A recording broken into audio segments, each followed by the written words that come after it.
as a group, pretty reticent about talking about our personal lives and what they might have to do with our historical work. I did, however, have the opportunity recently, and I will put in a shameless plug for my own recent work because it's available down there at the Cornell University Press booth. I was asked, and with some trepidation, I agreed to write an essay in a volume called Why France? I suspect French history is one of the few fields in which one could actually do a book that anyone would want to read. Now, this may be overemphasizing its appeal, however, about why people decided to go into French history. And I was one of those people. And I have to say, it was a really interesting and somewhat discomforting experience to write about sort of my life and how I made the decision to go into French history, which might sound like a simple question, but sort of brought up things from the past in a way that I had long suppressed. And I am actually dying to read the entries by the other people because none of us saw what anybody else wrote. We just wrote what we had to say, and we're awaiting the publication of the book, which is imminent, to see what everyone else had to say. Now, I have to say, though I did go into French history, and I'll get to that in a moment, I grew up in a household which couldn't have been more different from the Foner family in New York City. I grew up in St. Paul, Minnesota. We did discuss politics, but most of the time I could only dream of the idea of New York and intense intellectual conversations around the dinner table. Nonetheless, I thought, and I remember this very clearly when I was a teenager, thinking I was the luckiest person in the world because I had been born an American. Though I had been born in Panama, I was an American. This was the 1950s, and I have to say, in all truth, I never once thought that it mattered that I was female, and I never once thought, of course, that it mattered that I was gay, because I didn't know that then. So it's interesting how you can sort of, I was really completely inside the mindset of I am the luckiest person in the world because I was born an American, and therefore everything is possible for me. Not true for black Americans, but for white Americans, it seemed to me that this would be definitely true. Because my grandparents, my only grandparents being my maternal grandparents, who lived a mile away from us in St. Paul, were German speakers, and my grandfather was from Ukraine, it seemed to me self-evident that I would have to go into German history.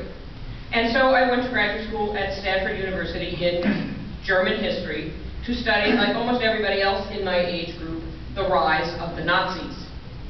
Well, it didn't quite turn out that way, and I suspect a theme that will come up again and again here is how people ended up doing things they didn't think they were going to be doing.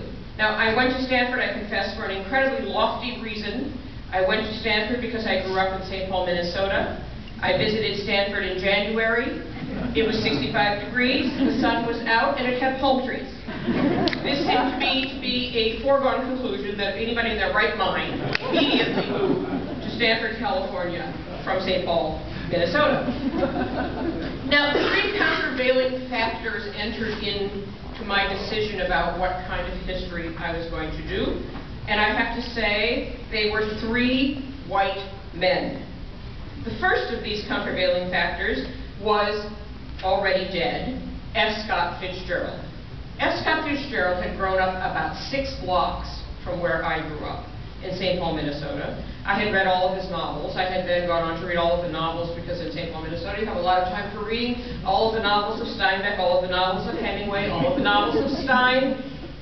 And that meant that by the time I was 17, Paris had a certain iconic presence, especially in St. Paul, Minnesota, and especially for someone who never went to Europe before she did her dissertation research. So when I got to Stanford and thought about studying the rise of the Nazis, therefore the evils of my own family, or French history brought to my attention by Carleton College's most charismatic history professor, probably their most charismatic professor tout court, Carl Wiener, who taught the course on the French Revolution, and brought it to life in a way that is unimaginable even to me now, since I could not possibly do it in the way that he did it. My other option was the French Revolution, therefore. There I was in Stanford thinking, shall I spend the rest of my life going to Germany, ancestral homeland, or shall I spend the rest of my life going to Paris?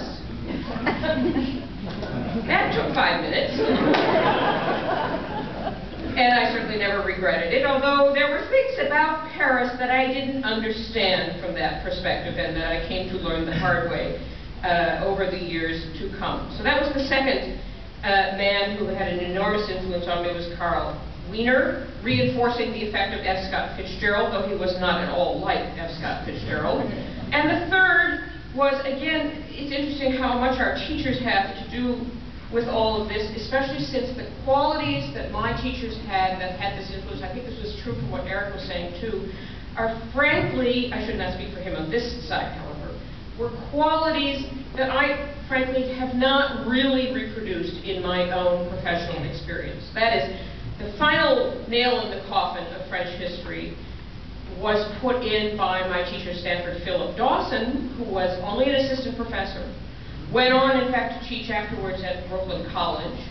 The key element was he was young, he was interested in late 18th century France, but the most key element of all was that he was always in his office, which I am not, and his door was always open, a shocking fact at a major research university. And it was incredibly important for me because by then I had discovered I was female. I had not yet discovered I was gay, but I had discovered I was female, and I realized that I was actually going to need emotional support to do a PhD.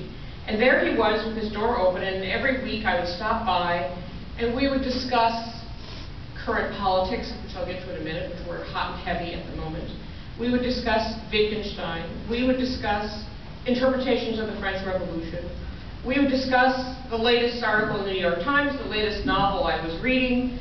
I got an amazing amount of emotional support. I cannot say that I give the same level of emotional support to my own students. I do try to be helpful to my own students. I don't think I'm terrible as a mentor to students, but I have to say I got a level of input from my professors that is almost unimaginable in the research university today.